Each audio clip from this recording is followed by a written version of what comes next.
আগামীতে জনাব তারেক রহমান সাহেবের নেতৃত্বে বাংলাদেশে আরেকটা কৃষি বিপ্লব হবে। রাষ্ট্র পরিচালনায় যদি বিএনপি আসে, আবারও শহীদ জিয়ার খাল খনন কর্মসূচি আমরা হাতে নিব।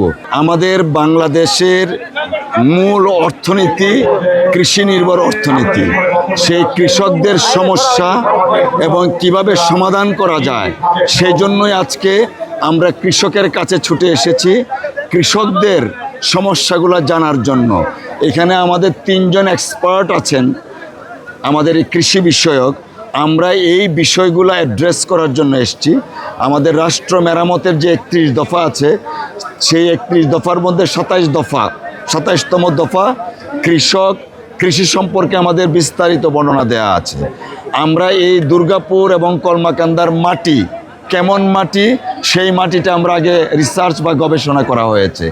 এইখানে কোন ধরনের বীজ, কোন ধরনের ধান উপযোগী, সেইগুলো আমরা আইডেন্টিফাই করেছি। কোন ধরনের শস্য উপযোগী, সেগুলো আইডেন্টিফাই করেছি। আজকে আমরা এই কৃষকদের নিয়ে বসেছি, তাদের কথা শুনছি, আমাদের কথাগুলো শোনানো হবে। এবং আগামী দিনে যদি বাংলাদেশের জনগণ এবং এই অঞ্চলের মানুষ আমাদেরকে ভোট দিয়ে রাষ্ট্র পরিচালনার দায়িত্ব দেন, তাহলে জিয়াউর রহমান সাহেবের সময় যেমন কৃষি বিপ্লব হয়েছিল, আগামীতে জনাব তারেক রহমান সাহেবের নেতৃত্বে বাংলাদেশে আরেকটা কৃষি বিপ্লব হবে।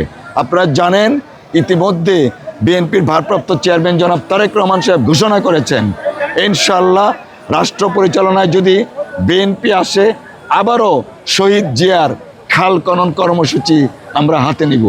এই যেখানে আমরা মাঠ, এই মাঠে একদিন শহীদ জিয়া বক্তব্য দিয়েছিলেন, সেই কারণে আমরা এই মাঠটা বেছে নিয়েছি। এই মাঠ থেকে একটু দূরে একটা খাল তিনি খনন করেছিলেন, যা জিয়া খাল নামে পরিচিত।